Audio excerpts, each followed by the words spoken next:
Hey guys, welcome back to our urban homestead. My name is Chelsea, and as you know, canning season for me is in full swing. I am putting up tomatoes and all kinds of different things right now from not only the garden, but I'm also looking at the best deals I can find in the store on prices for meat wise. Because in my opinion, the prices are not going to get any better than they are right now. I did have someone ask me to do a video on canning taco meat, so that's what I'm gonna do today. As you can see, I've been very busy in the kitchen. So I got, it's 8119 ground chuck. That is 10 pounds. It was $3.39 a pound, you guys, and I don't see it going down anytime soon, like I said. So what I'm going to be doing for like the next 4 or 5 weeks is getting one of those a week. And I only have this kitchen freezer, and then I have a chest freezer. I just bought 40 pounds of chicken quarters. So my freezers are very full, along with some frozen produce from the garden, some of those green beans that I got from my local farm, corn that I got from my local farm. So my freezers are packed to the brim, and having shelf stable meat in my pantry is something I absolutely love to have. Makes for a really, really quick meal. I do things like taco meat, sloppy joe, just regular plain ground beef, or whatever meat that you choose. So what I'm gonna do is I'm gonna do half of this, so 5 pounds taco, 5 pounds regular, and I'm gonna show you how I do the taco meat. So I just cut this in half, and I'm gonna get it into my pot. So the general rule is for every pound, you'll get about a pint. Obviously a little bit less because of the cook down. So I'm gonna I'm gonna guess about 4 pints out of this 5 pounds of meat. So we shall see. So I've just got this in my pot, and I'm just gonna go ahead and get this browning, and I'll be back. All right, so the meat is almost all the way cooked through. Not quite, but it's, it's brown, still a little pink. What I'm gonna do is turn off the heat.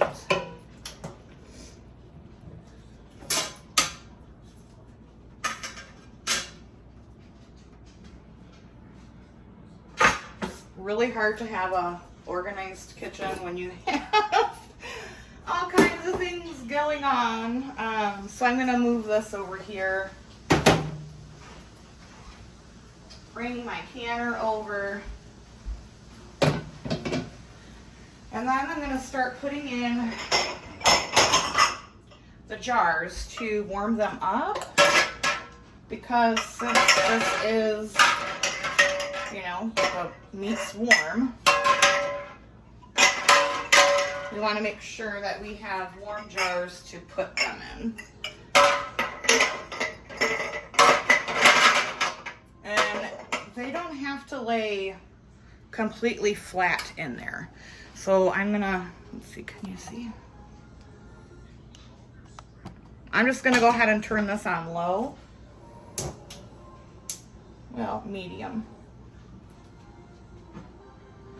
Set the lid on it like that, and just let these warm up. Then I'm gonna add my taco seasoning. I will probably have to make some more of this, so I will definitely do a video on that. I know many of you have asked how I make it. It's super easy. I'm gonna put all of this in here, and we'll go from there and see how it tastes.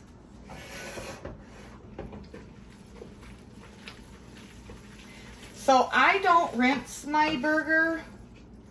You certainly can.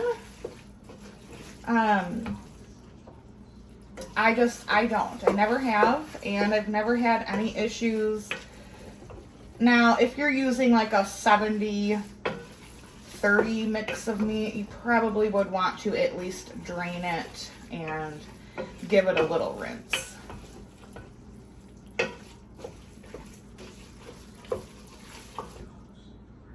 Smells about right.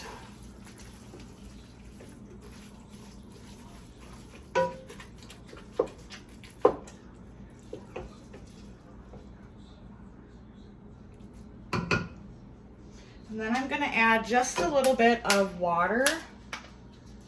Not a lot. Just like a little splish splash.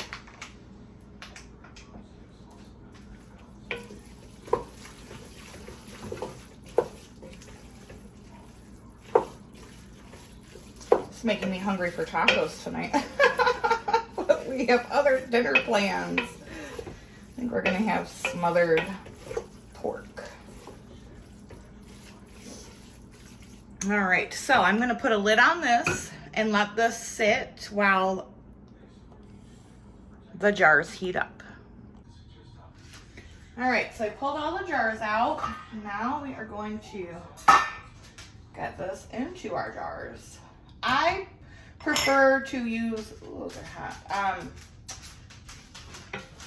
wide mouth jars for when I'm doing meat or any like sauce that has meat in it. Just because it's a lot easier to get out of the jar. So we're gonna pack these to the 1-inch headspace. You don't want to like pack them really tight in there. You can use quart jars. I find for our family. Nope, that was me, guys. That was me.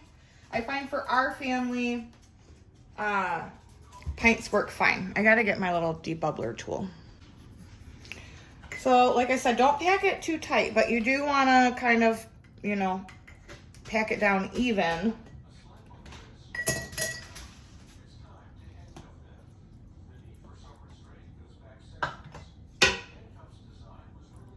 And then up to the 1-inch headspace. I do my taco meat, I dry can it just like this. I don't add any liquid. My regular ground beef, I do add liquid, and I'll show you that here in just a few. So I'm gonna get all of these packed, and I'll be right back.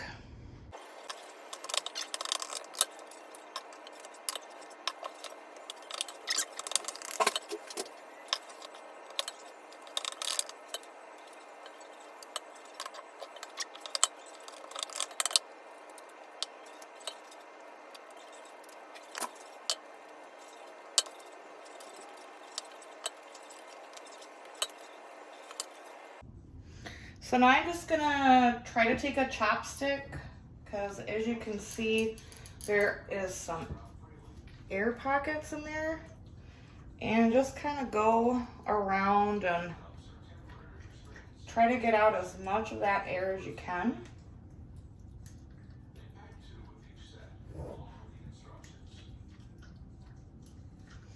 Some people don't understand why I do meats like this for my pantry shelf. So for me, it's about 1, convenience. 2, let's say your power went out, you know what I mean? This way you're not having all of your meat in the freezer. You don't have to worry about canning all of it in one day before, you know, a couple hours before it goes bad. And also, it's great for like a grab and go situation if needed. So that is why I personally do it. Those are hot. Okay, so now typically I don't use vinegar to wipe the rims of my jars, but because this is a meat product, I do. So you want to make sure you go around very well, using a different piece of your paper towel every time, because see, you don't want to get that all over it. It's not cleaning your rim.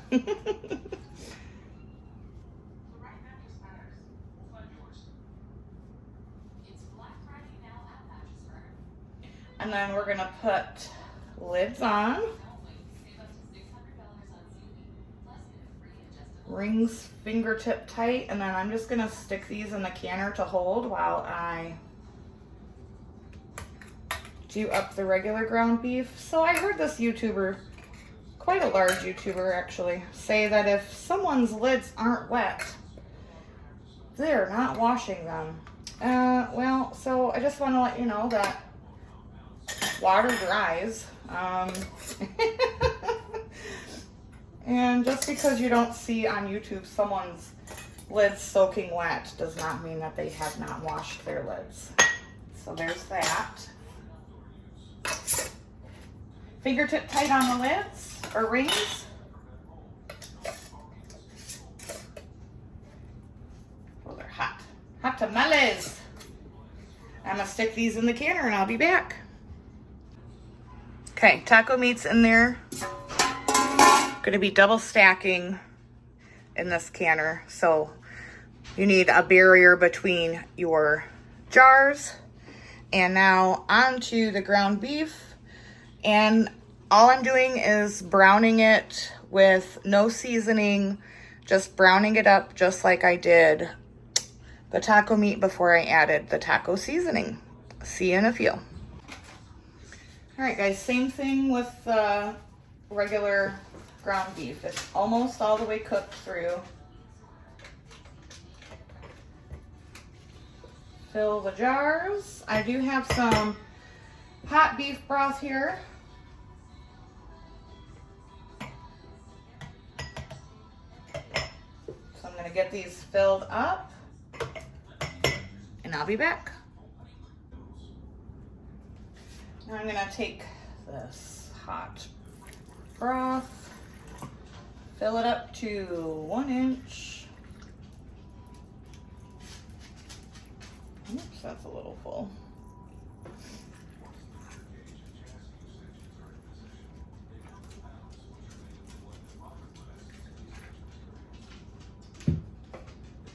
Again, make sure you debubble.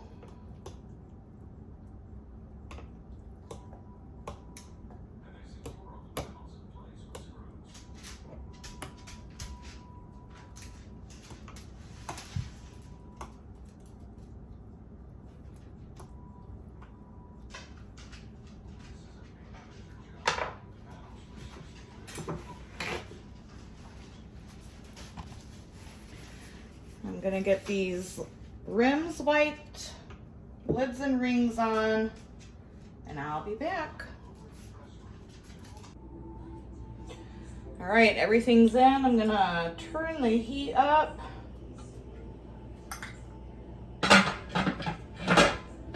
Lock this lid. You wanna make sure that you let your canner vent for 10 minutes. Don't start the timer until you see a lot of steam coming out of this spout right here. Then you're gonna put your weight on. It's 10 pounds for my elevation. Double check yours. And once this starts jiggling, I'm gonna turn the heat down until it does a nice rocking hula motion. I'm gonna set my timer for 75 minutes. If you are doing quarts, it needs to process for 90, and I'll show you what they look like when they come out. I know the lighting's not very good in here, guys, but so here they are out of the canner. The taco meat. These are a lot. It's a couple hours later. They're nice and cool now. Taco meat. The ground beef, and I also canned up that beef stock that I had left over from doing the ground beef. Try to give you guys a closer look. It's a beautiful thing. So thanks for tuning in today, guys. I hope you try putting some shelf-stable meat on your pantry shelves. It's something that is very important to my family, and I think it should be for yours too. So until next time, guys, Abundance and blessings to you. Bye-bye.